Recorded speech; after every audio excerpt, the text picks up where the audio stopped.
Welcome to yet another edition of Valley Talk Live. I am Jeff Crow, joined by Mr. Marcus Ruiz Evans, and, of course, by way of Santa Barbara, Mr. Robert Stark.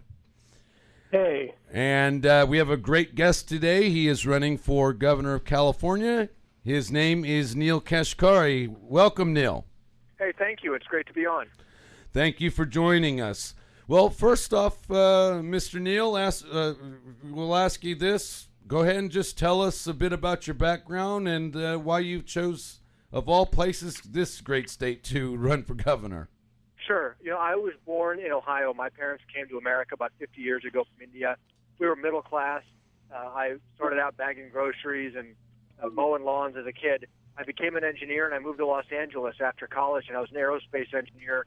Then I went into business, and then I worked for President Bush for 3 years in the Treasury Department, and I came back to California. California is my home, and our middle class has been destroyed over the past 20 or 30 years.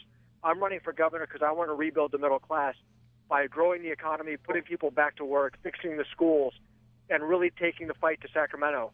And I look at this, if a guy like me, experienced in government, young, a lot of energy, if I'm not willing to try to turn Sacramento around, I don't see how we're going to fix it. So I'm running for governor to fix Sacramento and to rebuild the middle class. Well, that's mighty noble of you and quite a task.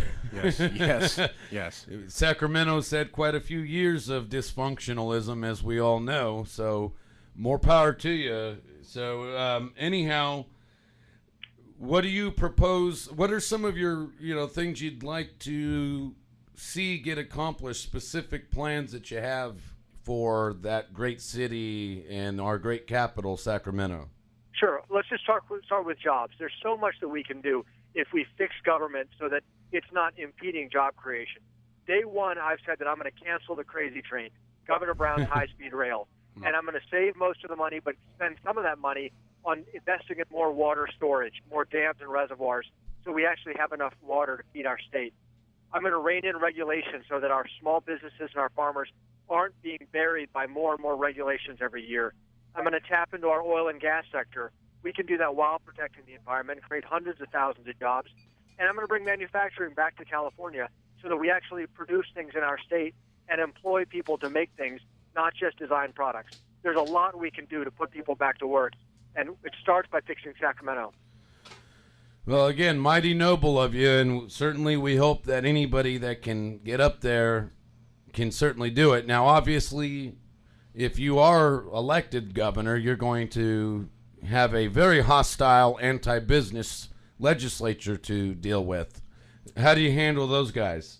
Well, a couple things. Number one, I learned in Washington that we were able to get Republicans and Democrats to work together. And I do believe there are Democrats, some of them at least, who want to grow the economy and put people back to work.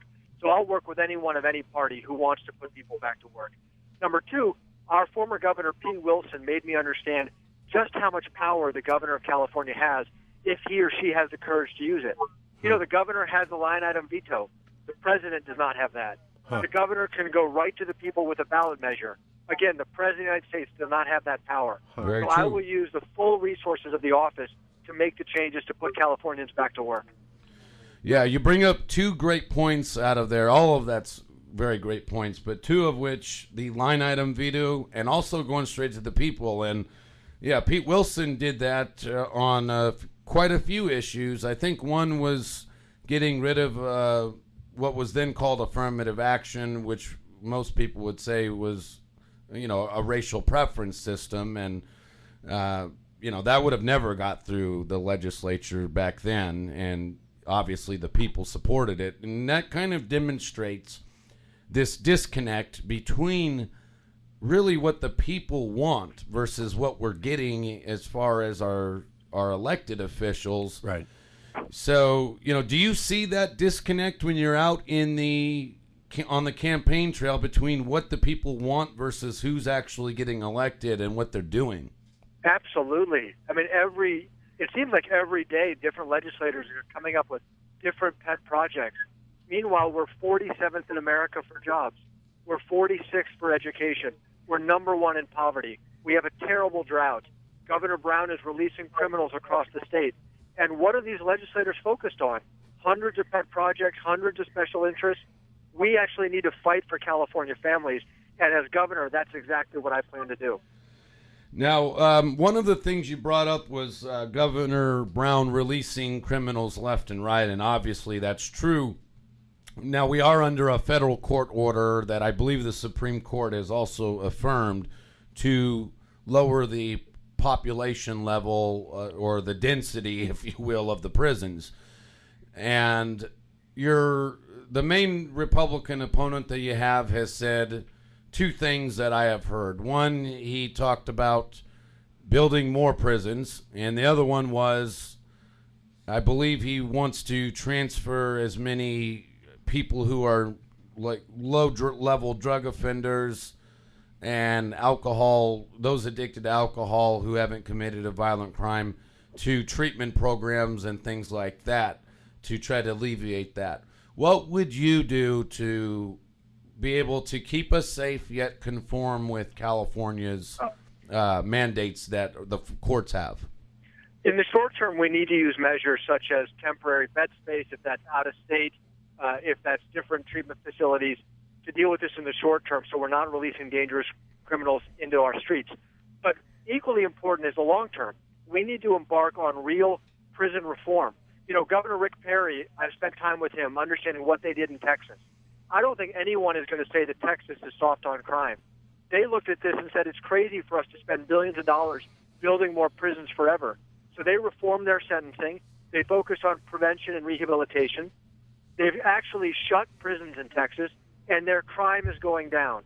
Our crime is going up in California, and so we have to do the hard work, which Jerry Brown has not been willing to do.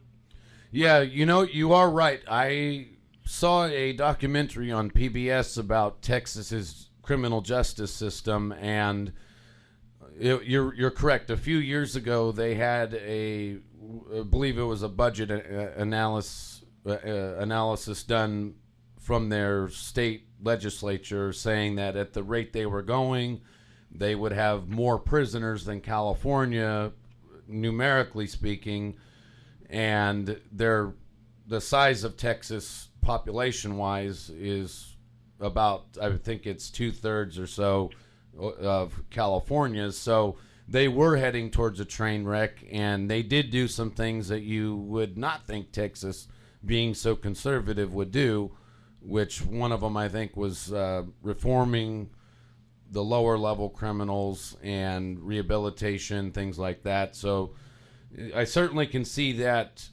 Now, on the other front with Texas, since you brought Texas up, they have created a lot of jobs, and it's a lot easier not to have somebody turn to crime if there's plenty of jobs. In Florida, I think the same thing has happened. So how do you specifically help create more private sector jobs that pay the types of wages that would allow somebody to live in California and live comfortably? Well, you're exactly right. It's not the government that creates jobs. It's the private sector that creates jobs. But the government can absolutely make it harder or easier for the private sector to create those jobs.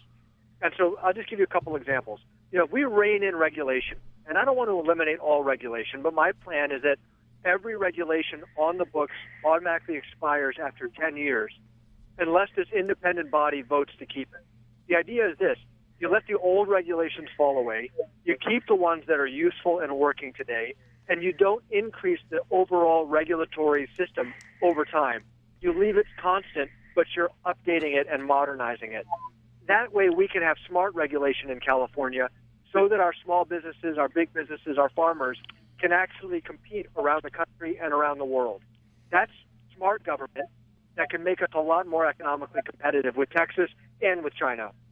Yeah, and this is just a rhetorical statement, but when we interviewed Tom McClintock, Congressman Tom McClintock, I threw out the suggestion that perhaps for every new regulation that's passed, we should have a constitutional amendment that says that 2 have to be taken off the books. It's the same idea, you know, why not? Yeah, maybe they wouldn't be so quick, because it seems like the Democrats have this philosophy, or big, really, status versus liberty types.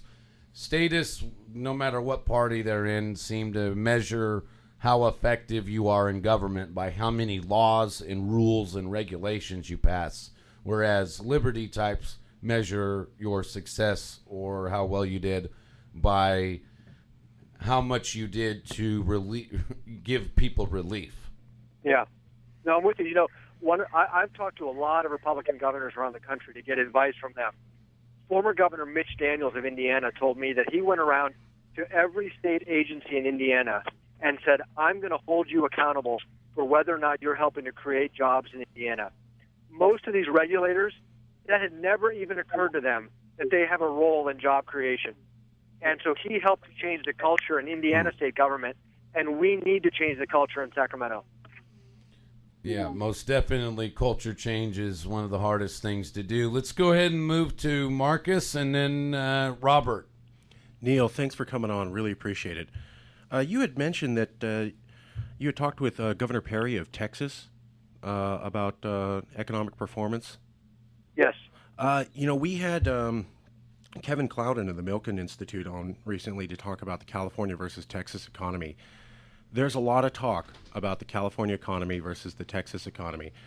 Having talked to the governor and traveling around California looking at how to fix our state and having your own jobs plan, is there a big difference between the Texas economy and the California economy? Is there a big difference between lower taxes and lower regulation? Or are we to believe major California newspapers that, no, there's not that big a difference? The Toyota company recently left not because of regulation, and Tesla Motors didn't leave because of regulation, and Governor Brown says everything's fine. Job growth is on the way up. Do we need to improve in this state? Is Texas actually improving because of differences in how they run their tax and regulation system? There's a little bit of crosstalk out there. Who's to be believed? Is everything fine in California? You know, I wish it were. Jerry Brown's reelection motto is California Comeback. When I meet with families across the state, they have no idea what he's talking about. Thank you. Because we're literally 47th in America for jobs. And if Governor Brown thinks that 47th out of 50 states is good enough for jobs, he's got big, big problems, and we're going to make him answer for that. I'll give you an example. Texas's oil production is up almost 80% in the last 3 years. North Dakota, 100%. California, 3%. If he thinks we're doing it and this is as good as it gets, boy, he's been in Sacramento way, way too long. We can learn a lot from Texas. We can learn a lot from very effective Republican governors around the country whose economies are growing much, much faster. Some of those economic policies we can bring to California. We can grow faster, too. And I bet we can grow faster than them if we get our policies right. So it would be helpful, perhaps, for Governor Brown to take a look at Texas, maybe even call Governor Perry. Is there a couple ideas I could borrow? I mean, is that a generally good idea? Of course. I would love it if someone bought a plane ticket for Jerry Brown to go to Texas to just try to lure one business from Texas to California. They would laugh him out of the state. Yeah, Neel, imagine that? Yeah, no doubt. In fact, the one of the things that proves that low taxes seems to attract jobs. I'm sure, Neel, you've seen these commercials from New York that say, if you move your business to New York, you will have no taxes for 10 years. Well, why would they be doing that, Neel, if it didn't attract jobs, right? You're exactly right. And by the way, in my jobs plan, which you can go onto my website to read, I say that if you have a business outside of California and you move it to California, no California taxes for 10 years. Okay? I don't have to invent every idea. We can take other people's good ideas and bring them to California, and then we're going to go out-compete New York, and we'll go out-compete Texas, and we'll win here at home. That's right. By the way, Neel, we're going to borrow your quote about giving Jerry Brown a plane ticket on our literature, just so you know. Good. Robert, go ahead and throw a couple of questions to Mr. Kashkari. Yes, you touched on the issue of small businesses. I see a big barrier to starting up small businesses is the credit lines and being able to, the high interest on taking out loans that make it very difficult to start up a small business.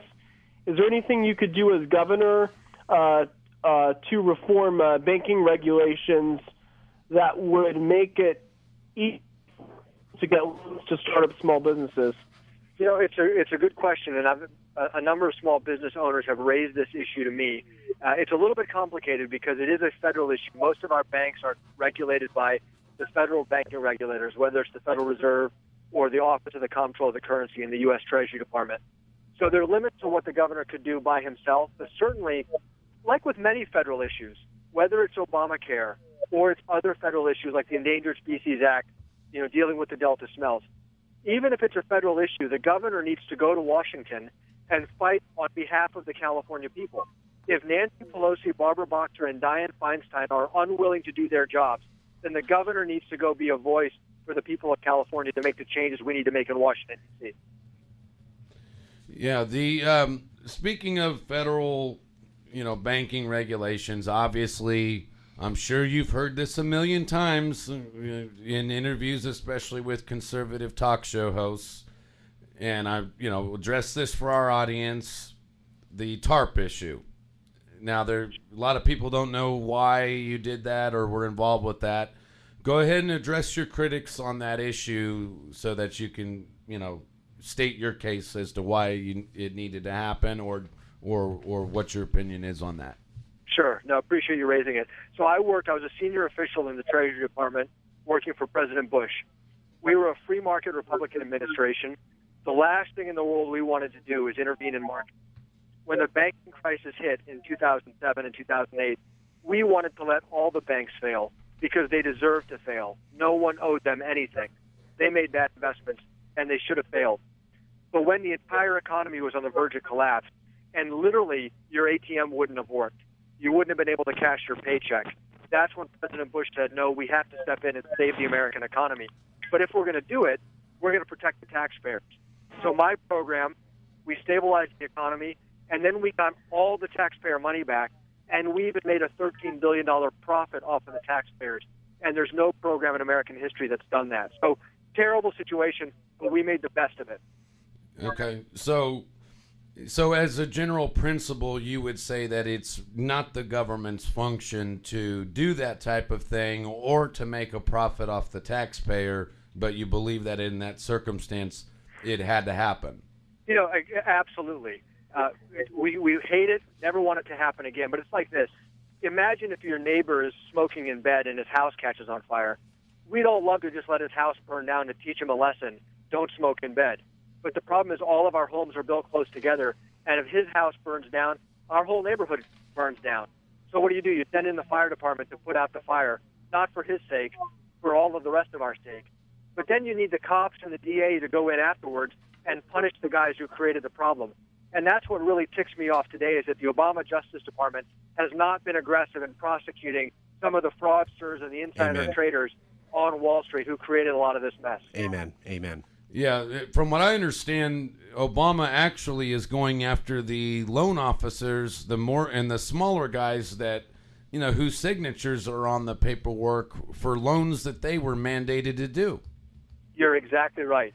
It's like a bad mob movie where all the junior guys are guilty, all the street thugs, but the mob boss doesn't know, and he gets off scot-free. And that's exactly what the Obama Justice Department is doing right now on Wall Street. If I could just real quick.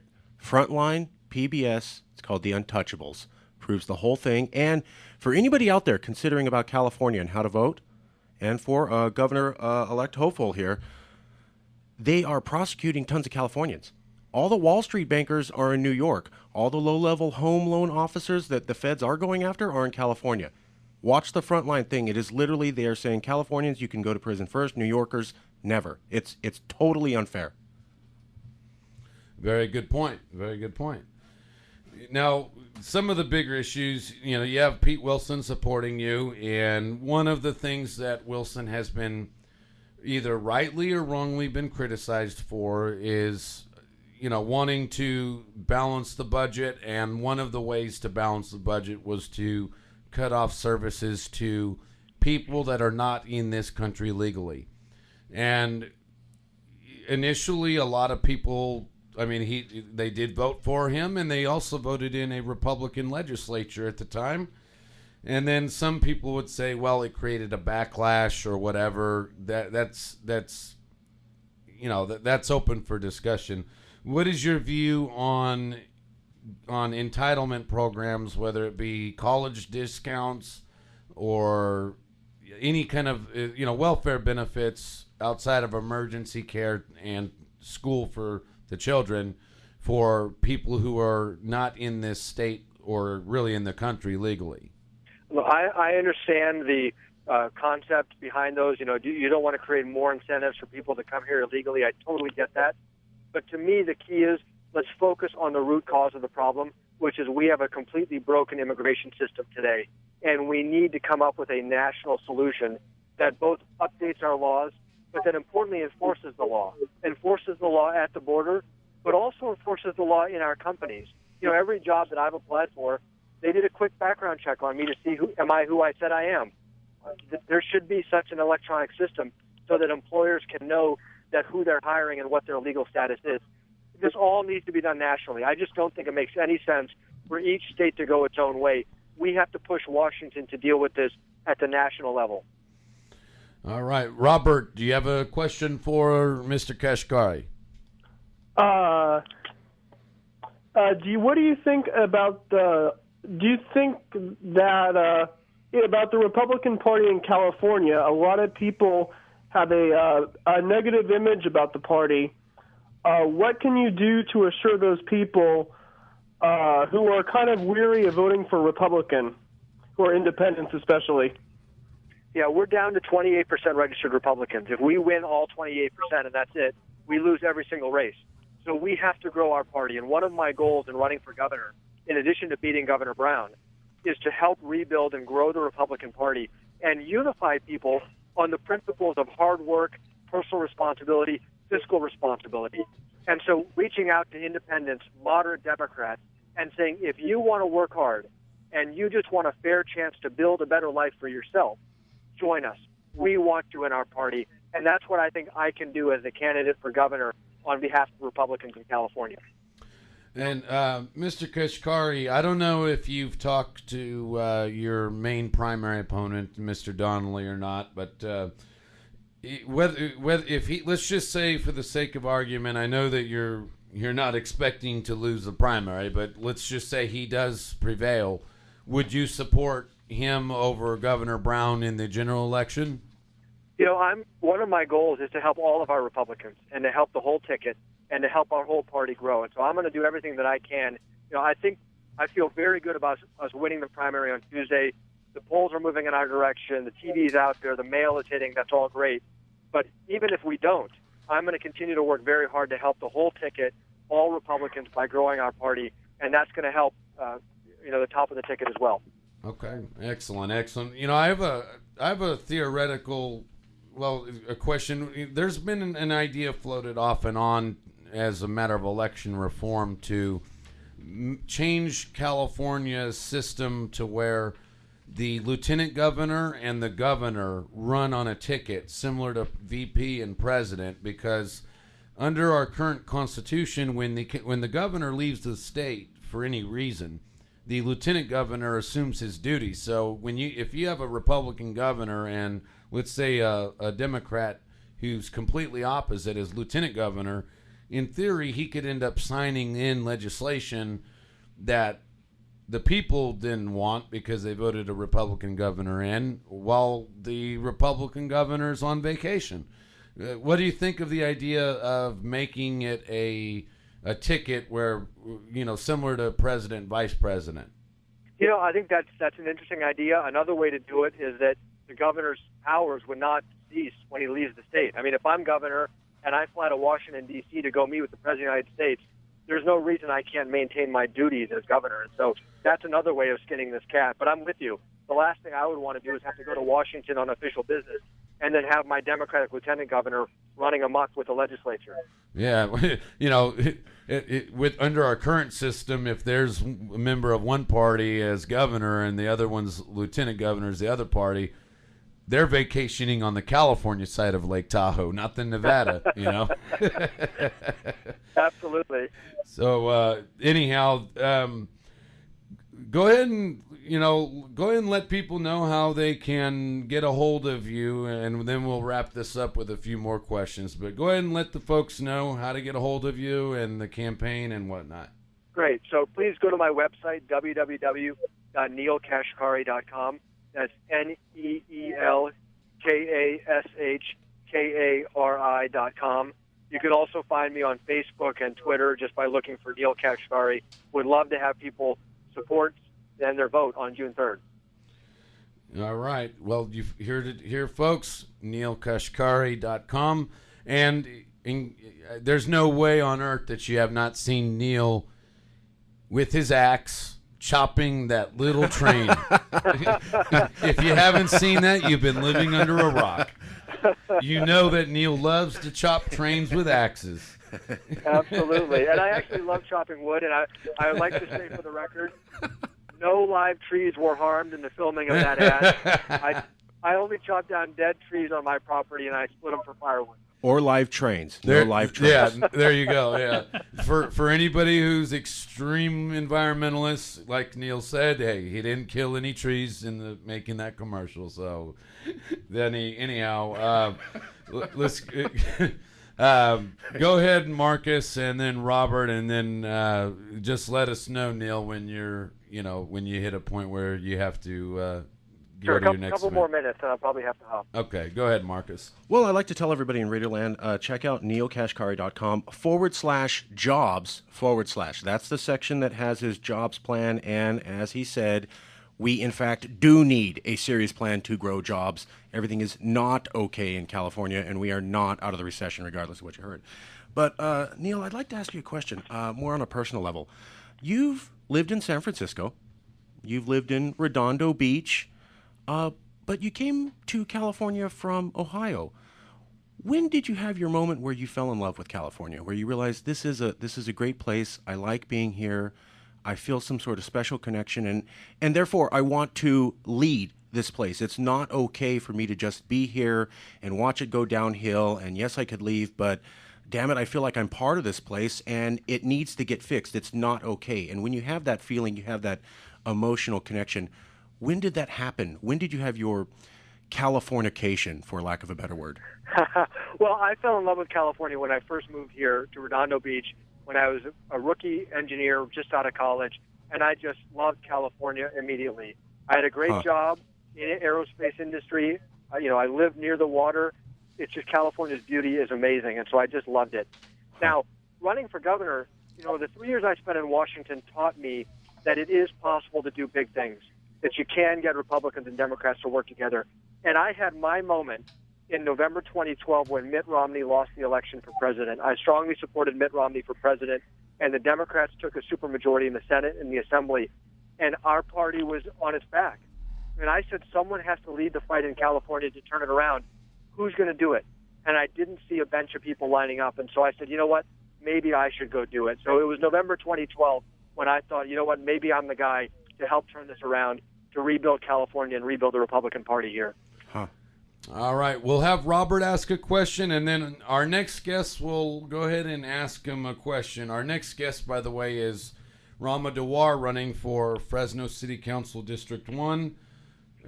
So go ahead, Robert, and then Rama wants to throw you a question, Neel, and then we'll transition over to Rama. Go ahead, Robert. So Jerry Brown says that we have a budget surplus. Is he correct when he says that? And if so, what should we do with the surplus? Yeah, technically he's correct because he raised taxes last year and the stock market rocketed last year, so we have a short-term gain of a lot of taxes. But if the stock market goes down this year or next year, that gain is going to be gone and that surplus will be gone. We are on the hook for $500 billion or more of liabilities that are unfunded, that you and I and all your listeners are on the hook for. And Jerry Brown is ignoring it. We need to be honest about the numbers. We need to be honest with the California people, and we need to make big changes to put us on a sound fiscal footing. And by the way, that goes back to jobs. If we grow the economy, put people back to work, we're going to have a lot more taxpayers in the state, and we'll have a stronger budget, which will help us deal with all of these liabilities that we are on the hook for. All right. Yeah, that's true. There's everybody's talking about there's a surplus, and a lot of the leftists that are very far out there are saying, okay, let's spend more, and nobody's even thought about all these bond measures in particular that we have that have been passed and whatnot. So anyhow, we're going to allow the next guest for the show to go ahead and ask you one question here, Neel, before you head out. And we appreciate you coming on, by the way. No, thank you. Thank you, Neel, for coming and talking to us. My question is, as you know, the crime in California is on its peak, and there are a lot of property crimes. People, they are suffering from this crime. What is your plan to put a stop on this crime and criminal activities of criminals? How you are planning and how you will secure properties, lives, and businesses of Californians? Right.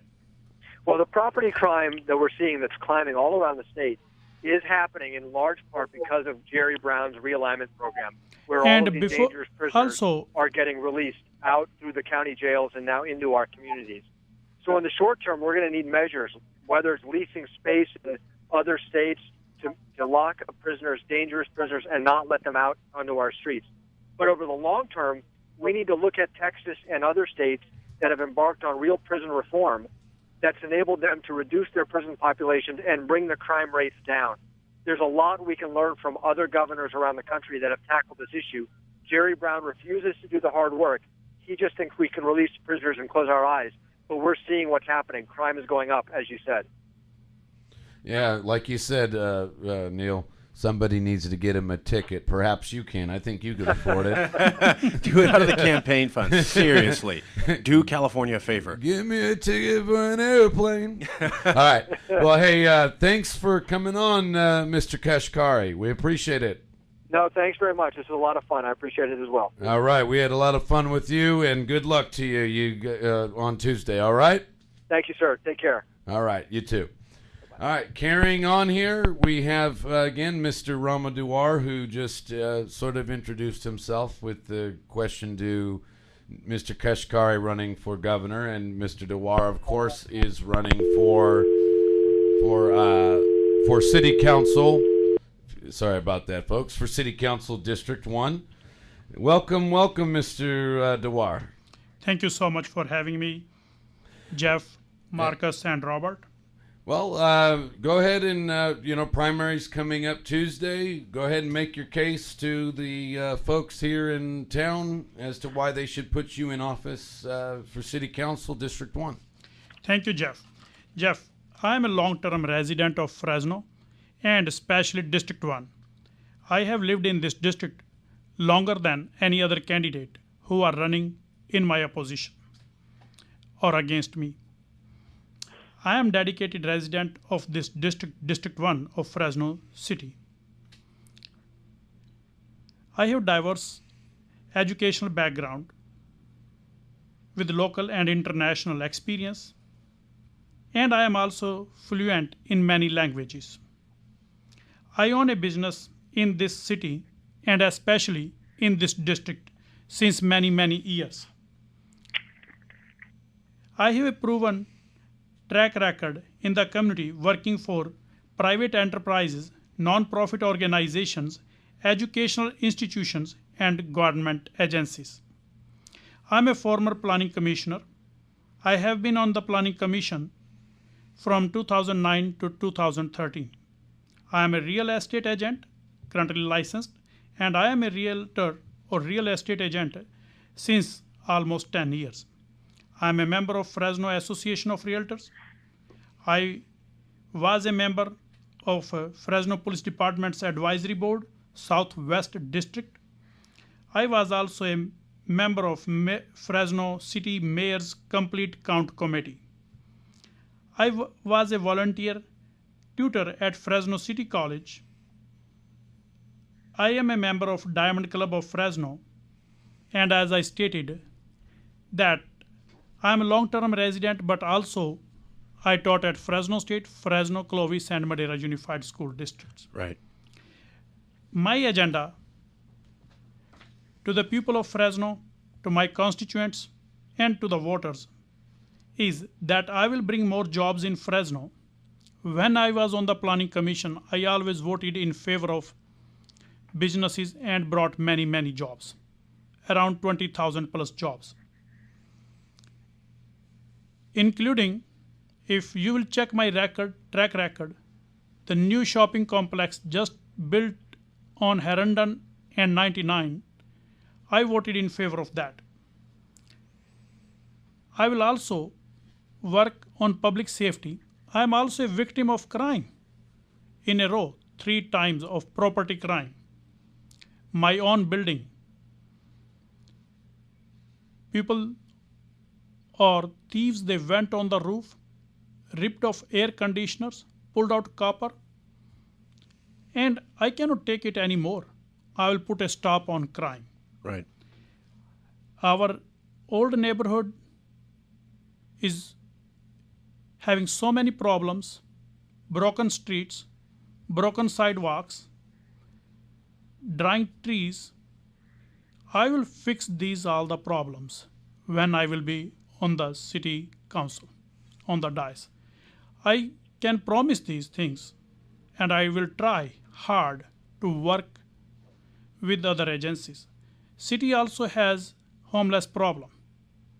If other agencies can write their own grants, why not? City of Fresno does. Certainly. After getting some of the money or grants, I will build a shelter for homeless people. While homeless problem is a county problem, not a city problem, but these homeless people, when they are living in the boundaries of city of Fresno, it becomes a problem of city. I will work with the county elected officials, county board of supervisors, and I am also endorsed by one of Fresno County Board of Supervisor, Andreas Borges. Yes, Mr. Borges is a great guy, and I, admittedly, folks, I live in District 1, and Marcus, you are in District 1 as well, I believe. You're south of Shaw, right? Yeah. Okay, so you're in District 1 as well.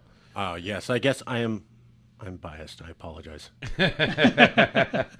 So, Well, I guess I'm the only one who's unbiased because I obviously do not live in District 1. Robert, you got to ask the questions. You're in Santa Barbara, so you can't quite do a mail-in ballot for District 1 Fresno from there.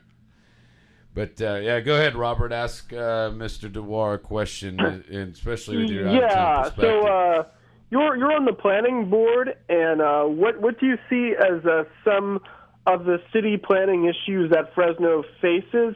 I know what I've noticed when I visited there is you see a lot of growth on the outskirts of the city, but I've noticed that the central part of the city has seen a major decline. I mean, I'm assuming over the last 20 years, I'm sure it's declined a lot in the central core.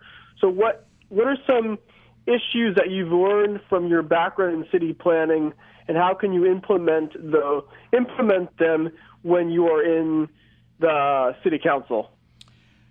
Robert, thank you so much for asking that question, and it is a very important question. And inner city growth have been ignored in the past.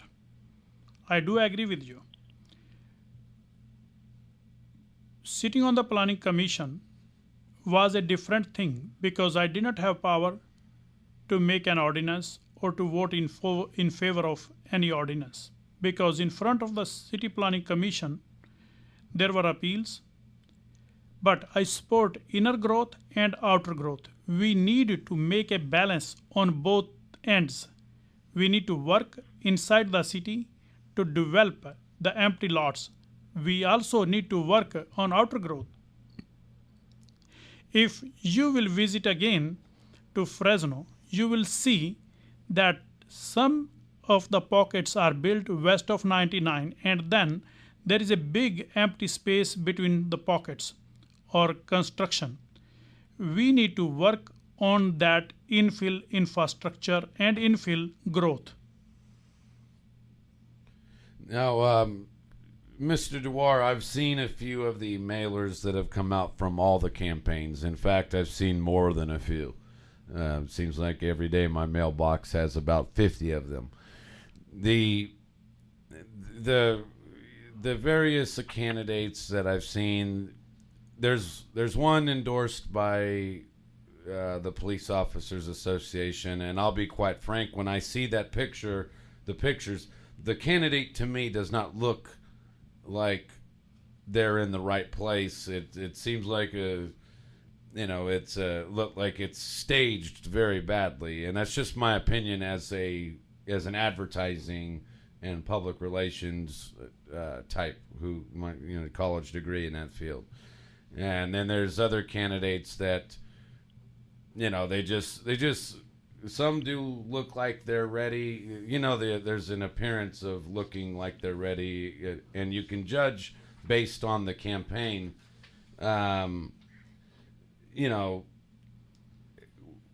The candidate that I'm referring to is actually not even from Fresno. So, what would you say about, you have two opponents actually that are not from this district, but one that's not even from Fresno. What's your take on that and how effective they could be? Jeff, I do agree with your question, but about the mailers, this is her own choice what she wants to send Certainly to the constituents, how she wants to represent herself. This is her choice, and I do not have any say because this is her life, it is her campaign. See, I respect that answer, and I deliberately asked it that way because I want to see what type of individual you are, and it seems like you're the type of individual who's very respectful of your fellow candidates. And you're not going to fight dirty no matter what, which is I great. will not fight dirty. Second, your question that she's not from this area, it is upon the constituents that to whom they want to choose. I will not talk anything negative about any candidate. I will just talk about myself that I am a long-term resident and I have lived in this district, District 1, for Fresno City Council longer than any other candidate that they are running at this moment for the Fresno City Council District 1 race. Very good. You didn't fall for the trap that many candidates that we've interviewed that sometimes we'll see how are they going to react to a question like that. Very good, Mr. Dawar. I will leave this question on constituents to whom they want to choose. Very good answer. Go ahead, Mr. Marcus, if you have a question for Mr. Dawar. Yeah. What is your plan? Or, by the way, great job asking the statewide candidate about his opinion on one of the issues that, from what I can tell, you've made quintessential to your campaign, and that's dealing with crime. The fact that how are we going to make the area safer, the fact that crime has gone up, especially given that we've gutted a lot of our police and judicial systems here in California in reaction to the recession. But building on another page from Neel Kashkari, what is your plan, Mr. Dawar, about how to improve the Fresno economy? We are one of the poorest areas in all of America. I believe Brookings Institute rated Fresno County the poorest in all the country last year. California is still in this recession, regardless of what the governor and other people say. Is there anything that we Fresnans can do, that you could do as one of our leaders, that can be done to help us? We are just in a dire situation. Any thoughts? Yes, Marcus. As you know that I am a business owner and I am a pro-business person. In this race, I am the only real business owner who has real life's experience in running a business. All the other candidates are claiming that they are business owners, but in what business they were in, constituents, they can ask them. As I stated, I will not talk anything negative about any other candidate. I will talk only about myself. Of course. Your question was how we can improve our economy. Yes. How we can create more jobs. How we can bring more businesses in Fresno. Number one, we must have all the services provided at the city hall under one roof. I have real examples. When a business owner goes to the city hall, first time he has a different fees for the same project. Second time, for the same project, he has a different fees. Third time, he has a different fees because he dealt with 3 different people, 3 different employees. City Hall must have a roster of fees. All the services must be provided under one roof. And front desk people, they cannot even tell what to do, how to do, and why we need to do that because they depend upon their bosses and they are scared to give a real and a structured opinion. Being a business owner, if I can maintain my books, if I can write checks, if I can prepare a balance sheet for my own business, I can do that job for the city of Fresno. About crime, as I stated earlier, I am myself a victim of crime. And if you read blog of Fresno Bee's George Hostetter, he saw my signs were thrown out, my business was attacked, even City Hall sent me a notice because I tried to secure my business. In addition to that, City Hall asked me to remove some of the structure. My business was a victim of crime 3 times in a row. In addition to that, many other times. I called the police. City didn't do that. In the city of Fresno, the same kind of safety and security is adopted by many businesses. In my neighborhood, by a church. In my neighborhood, by a union office.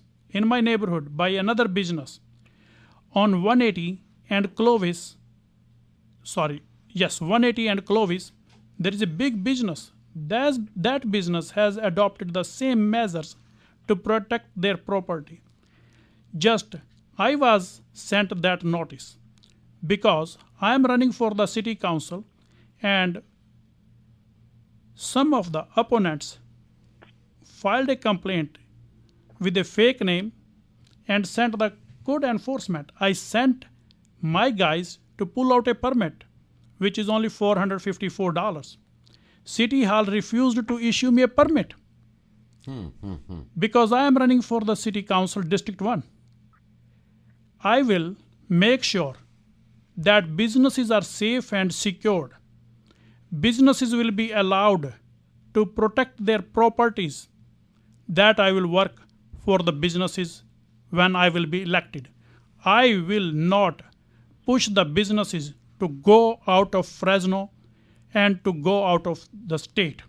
If you recall, Sri Chana sauce in another city of California where odor was coming for chili sauce, mayor of that city is talking to the city council to work with the business owner to keep that business in that city and to have those jobs stayed in that city.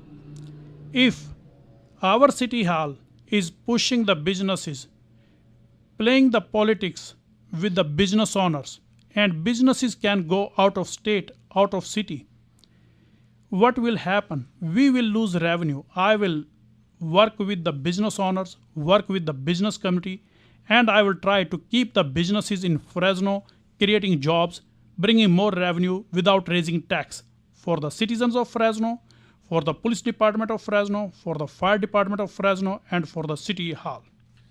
You know, speaking of go ahead, Robert. Go ahead. Yeah. About bringing revenue into Fresno, I see a big issue is tourism, and a lot of people pass by Fresno to go to Yosemite, the Sequoias, or even up to Sacramento. And what are some things that can be done to attract those people? Most people just drive by there and they see, that place Fresno, that's not really a worthy place to stop.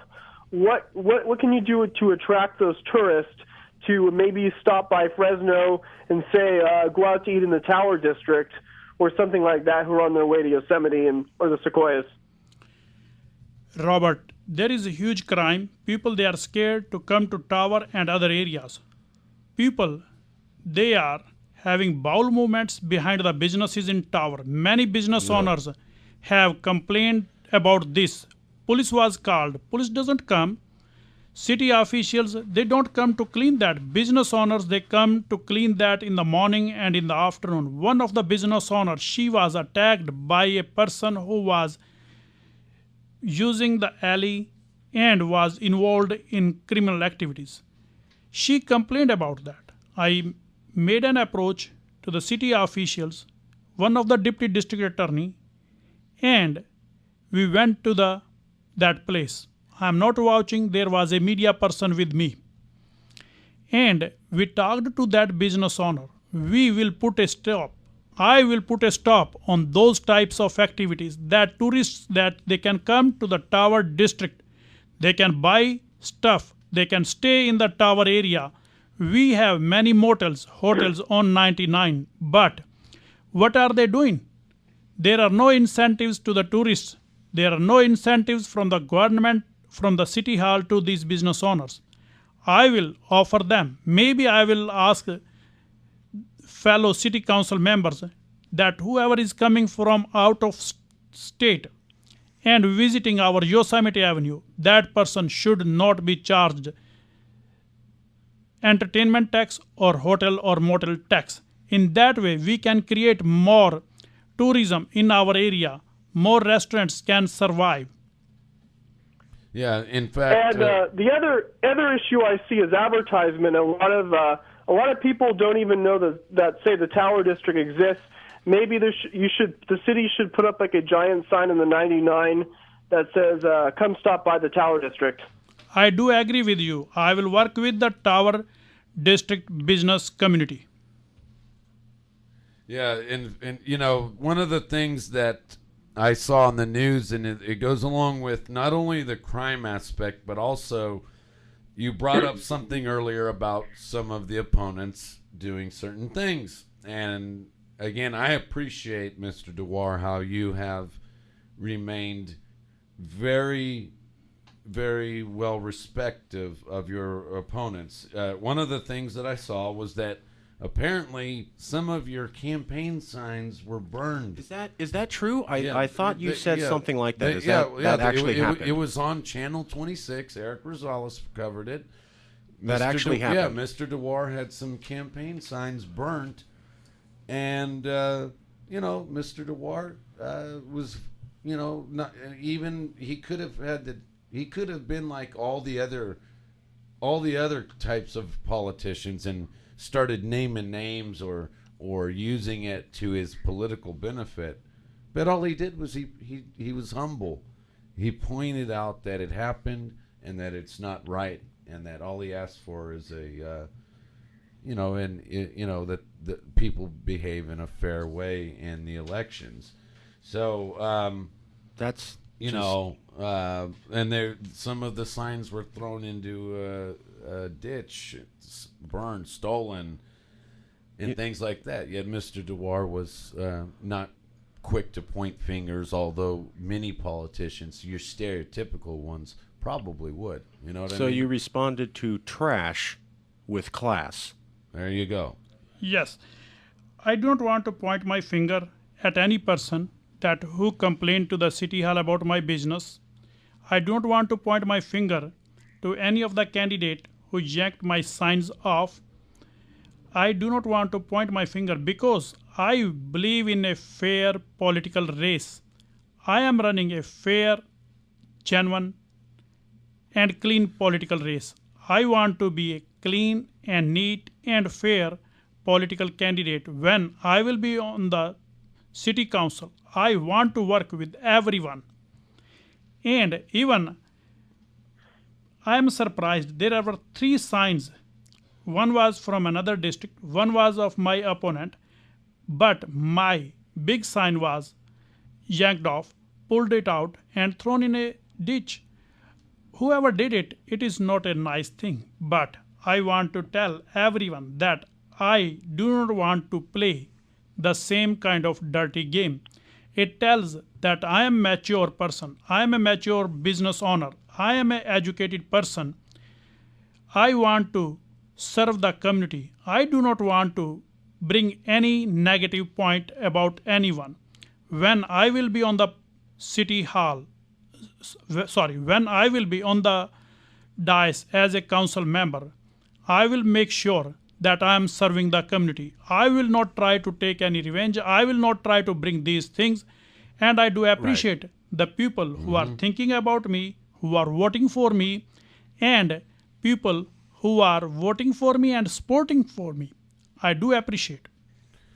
All right, in our last couple minutes here, Mr. Dawar, go ahead and let everybody know how they can help you out, how to get a hold of you, anything you want to throw in here in the last 2 minutes or so. Thank you, Jeff.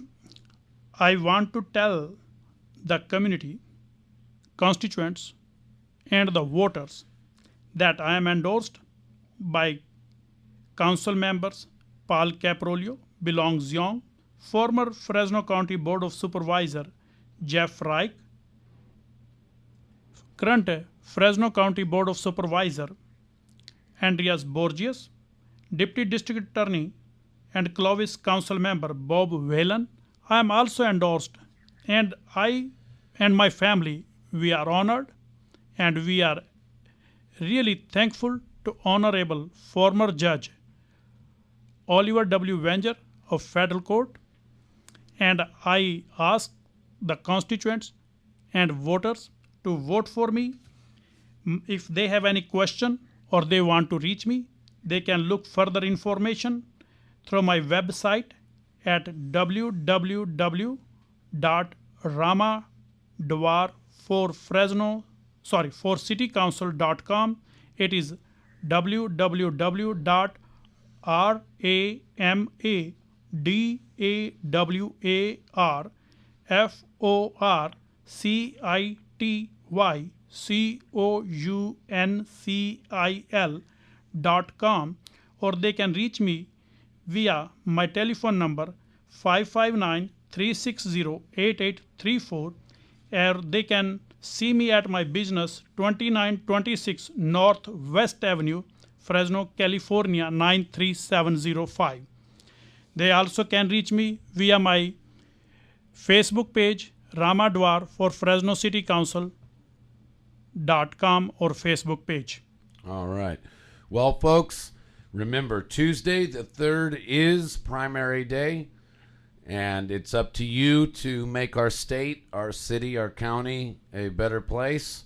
You've heard over the last 2 months various candidates come on to this great show, and it's up to you to get out there. We encourage everybody to vote and to vote smart. On behalf of Mr. Dawar, Mr. Marcus, and Mr. Stark, we are out.